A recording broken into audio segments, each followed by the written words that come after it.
अभी एक बड़ा ट्रेंड में चल रहा है, कोई सीमा नाम की है, सीमा नाम की, वो अपने मियाँ को छोड़ के आ गई। मियाँ को छोड़ दिया उन्होंने। मियाँ बेचारा सऊदी अरबिया में कमाने के लिए गया था, बच्चों के लिए, इनके लिए, इन्होंने मियाँ को लात मार दी। बताइए आप, चाहे कुछ भी कहे, लेकिन ये कानूनी नुक्ता नजर से, हमारे मजहबी आइन के नुक्ता नजर से गलत है।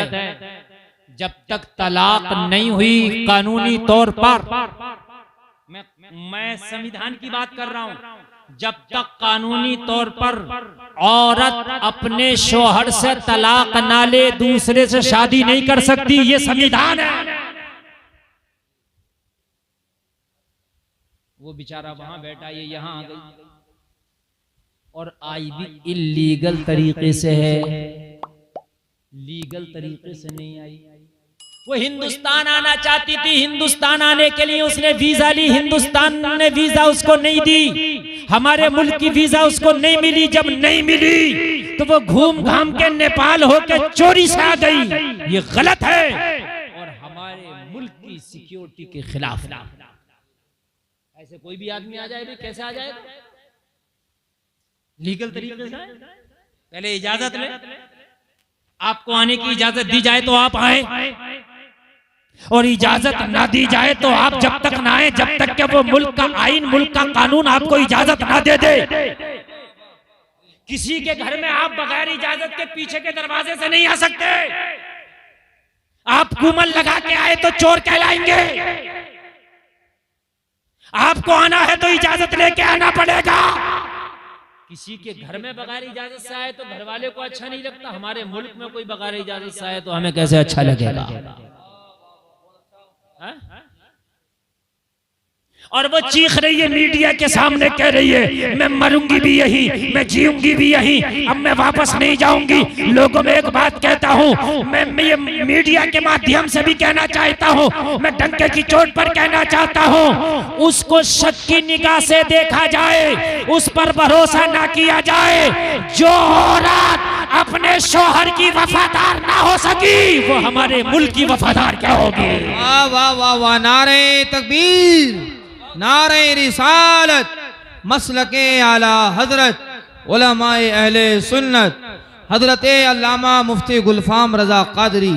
वाह वाह, सुभान अल्लाह, माशाअल्लाह। समझने की है कि नहीं है? मैं एक मुल्क का नागरिक होने के नाते ये बात कर रहा हूँ, मैं यहाँ का एक बाशिंदा होने के नाते ये बात कर रहा हूँ। मेरा अधिकार है इसलिए कि मैं एक हिंदुस्तानी हूँ और ये मुल्क मेरा है, इसलिए मैं कह रहा हूँ कि जो जो जो सचिन के चक्कर में पड़ के अपने शौहर से गद्दारी कर सकती है, वो कल को किसी और के चक्कर में पड़ के हमारे मुल्क हिंदुस्तान से भी गद्दारी कर सकती है। वाह वाह वाह वाह, मुफ्ती साहब बहुत अच्छा पैगाम है मुफ्ती साहब जी।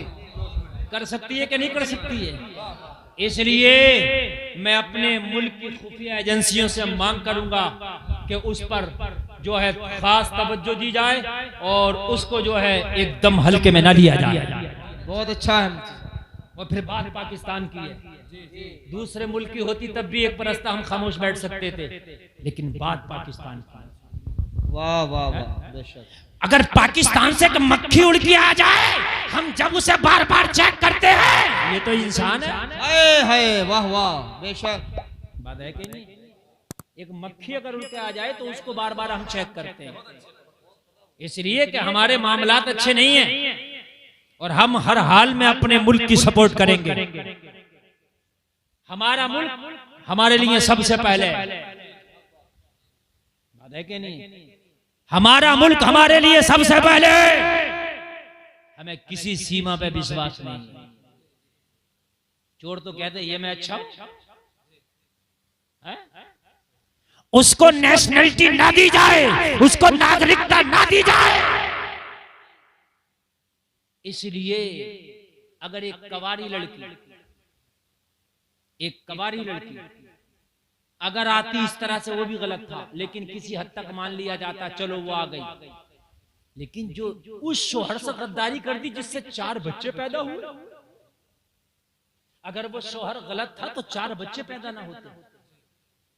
बात समझने की है। वो शोहर गलत था तो शराबे पी रहा होता, वो सऊदिया में कमाने न गया होता।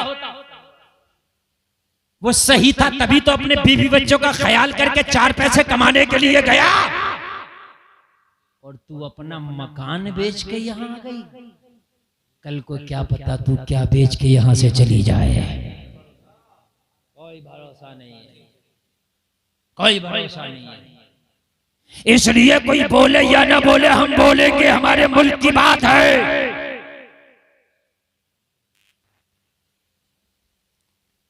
मेरे भाइयों, इसीलिए अल्लाह ने सबसे ज्यादा करीबी रिश्ता शोहर का बनाया है। एक स्पेशल मियाँ बना दिया। दुनिया एक तरफ है, तेरा स्पेशल मियाँ एक तरफ है। एक बात बताऊं मैं आपको, हमारी शरीयत में तो यहां तक है सीमा, अगर सुन ले इस चैनल के माध्यम से, तो मेरी तकरीर कभी सुन सके तो, अगर बाप का जनाजा पड़ा हो और शोहर अगर इजाजत ना दे तो उसको जाने की इजाजत नहीं है। इतना बड़ा मर्तबा किया है पति का, इतना बड़ा मर्तबा किया है पति का। इस्लाम ने इतना बड़ा मर्तबा किया है कि अगर शोहर इजाजत ना दे तो तुम किसी भी कीमत घर से बाहर कदम नहीं निकाल सकती। तू अपने शोहर की अजमत और उसकी मोहब्बत को ठोकर मार करके किसी दूसरे के साथ आ गई, और वो भी इल्लीगल तरीके से। मुझे अपने मुल्क की चिंता है। मेरे भाइयों, मैं अर्ज कर रहा था, शोहर का मर्तबा शरीयत ने इतना रखा है, इतना रखा है, इतना रखा है कि नबी फरमाते हैं मर्द पर सबसे ज्यादा हक उसकी मां का है और औरत पर सबसे ज्यादा हक उसके शौहर का है। समझ रहे हैं? मर्द पर सबसे ज्यादा हक उसकी मां का है और शौहर पर सबसे ज्यादा हक, वो बीवी पर, औरत पर सबसे ज्यादा हक उसके शौहर का है। कितना बड़ा मर्तबा रखा है।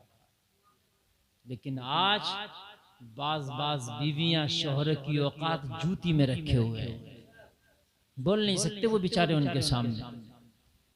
गालियां बकती हैं उन्हें, सर पे काटने दौड़ती हैं उन्हें, क्योंकि कानून इतने सख्त हो गए। अगर वो शौहर को जहर खिला के भी थाने में चली जाए ना, शौहर की सांसें निकल रही उसकी नहीं सुनी जाएगी, सुनी जाएगी। कानून बड़े मामले, क्या कहा जाए। निजामे में कदा कुछ इस तरह बिगड़ा है साकी, उन्हीं को जाम मिलता है जिन्हें पीना नहीं है। शौहर चीख चीख के कहे नहीं सुनी जाएगी, ये अगर एक बात कह दे तो इसकी सबसे पहले सुनी जाएगी। समझ रहे हैं आप? उसका ही कहीं ना कहीं नाजायज फायदा उठाया जा रहा है, नाजायज उठाया जा रहा है, क्योंकि इन्हें पता है कि हमारी सुनी जाएगी पहले, इसकी तो सुनी नहीं जाएगी। अभी दोनों में मियां बीवी में झगड़ा हो जाए और बीवी सीने पे बैठ के उसको खूब मारे, सीने पे बैठ के उसके खूब मारे, और मारने के बाद में ये शोर मचा दे, मोहल्ले वाले आए कि मुझे बड़ा मारा, तो मोहल्ले वाले भी सही डांटेंगे, हाँ तूने मारा। और ये थाने चली जाए तब तो खैर ही नहीं इस गरीब की, पैसे दे के भी आसान नहीं छूटेगा। समझ रहे हैं आप?